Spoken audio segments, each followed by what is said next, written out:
Class 9th जो हम बड़े घर की बेटी चैप्टर पढ़ रहे थे उसके प्रश्न नंबर 7 है। 6 तक प्रश्न मैंने पढ़ा दिए हैं आपको। बड़े घर की बेटी ऐसी ही होती है, बिगड़े काम बना लेती है। बताए ये कथन किसका है? बेनी माधव सिंह का है ना, जो आनंदी के ससुर थे। उन्होंने कहा था ना, बड़े घर की बेटियां ऐसी होती हैं, बिगड़े काम बना देती है। ये उनका कथन है।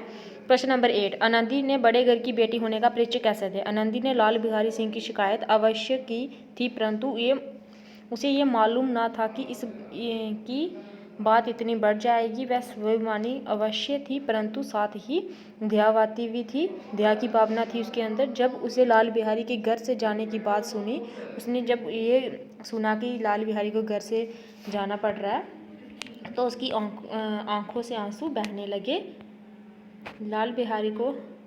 उसने लाल बिहारी को जाने से रोक लिया। इस प्रकार उसने अपने व्यवहार से एक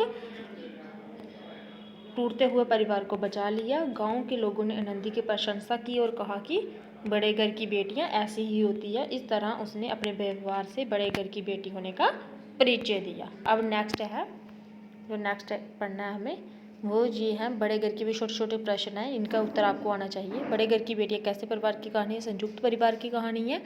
परिवार के मुखिया का नाम क्या था?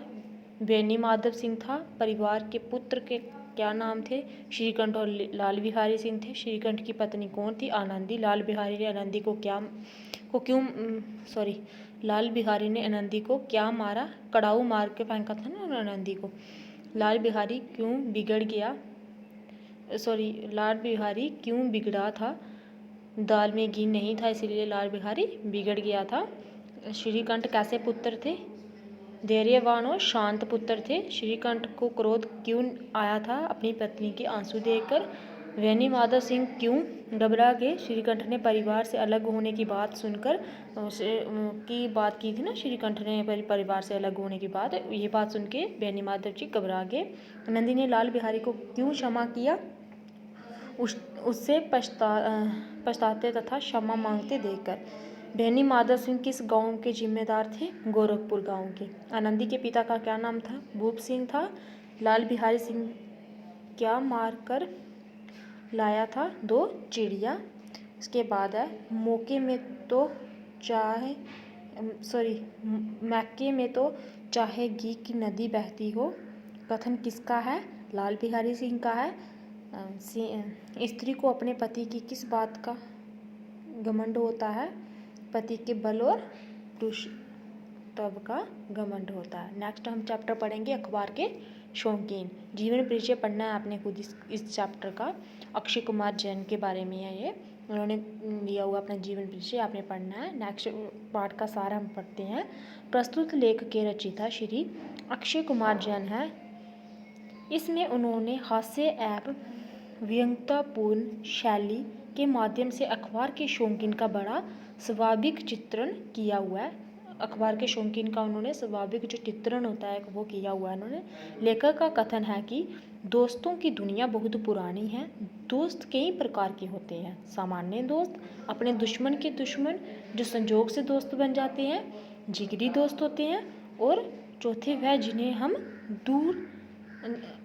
हम दूर रहना चाहते हैं। चौथे वो दोस्त होते हैं जिनसे हम दूर रहना चाहते हैं, पर उन्हें दोस्त कहने के लिए मजबूर हैं। आज के जीवन में अखबार का महत्व बहुत बढ़ गया है।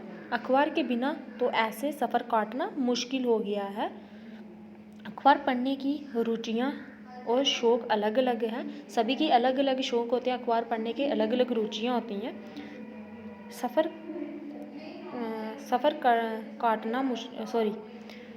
सफ़र करते समय अगर आपके पास कोई अखबार अथवा पत्रिका है तो उसे देखकर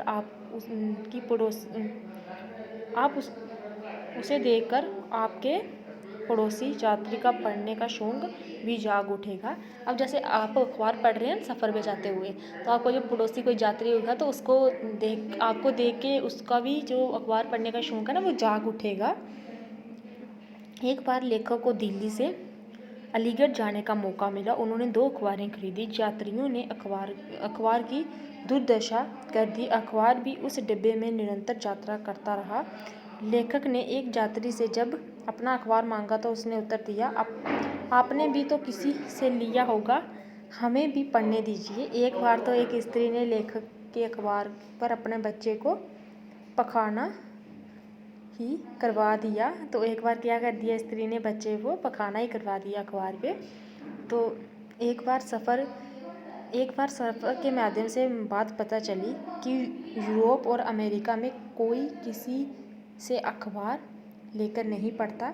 इसके उत्तर में कहा गया है कि वहाँ लोग अमीर हैं। अखबार के पढ़ने वालों के अनेक प्रकार हैं। लोग कई तरह से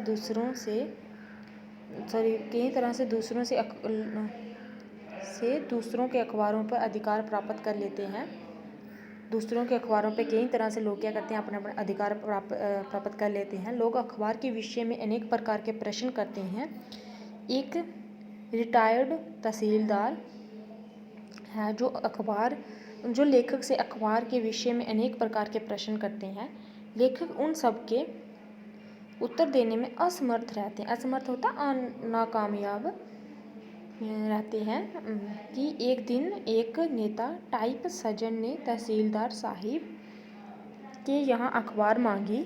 लेखक को पता चला कि वह सज्जन कहीं भाषण देने जा रहे थे। हाथ में अखबार के रहने से श्रोताओं पर अच्छा प्रभाव पड़ता है। यदि भाषण लोगों को प्रभावशाली ना लगे तो उन्हें ये कहकर कि बहकाया जा सकता है कि इस अखबार में उनका भाषण छपा है। तो बोलते हैं कि अगर उन्होंने अखबार क्यों पकड़ ली अपने साथ, उन्होंने लगा कि किसी को भाषण उनका अच्छा नहीं लगेगा तो वो ये कह सकेंगे कि उनका ये भाषण है जो ये उनको बहकाया जा रहा, अखबार में लिखा है, ये सारा कुछ छपा है उनका भाषण, तो उनको ये बता के उनको बहकाया जा सकता है। जैसे अभी कठिन शब्दों के अर्थ है, व्यापक है, बहुत अधिक, प्रचलन होता है, चलन, रिवाज,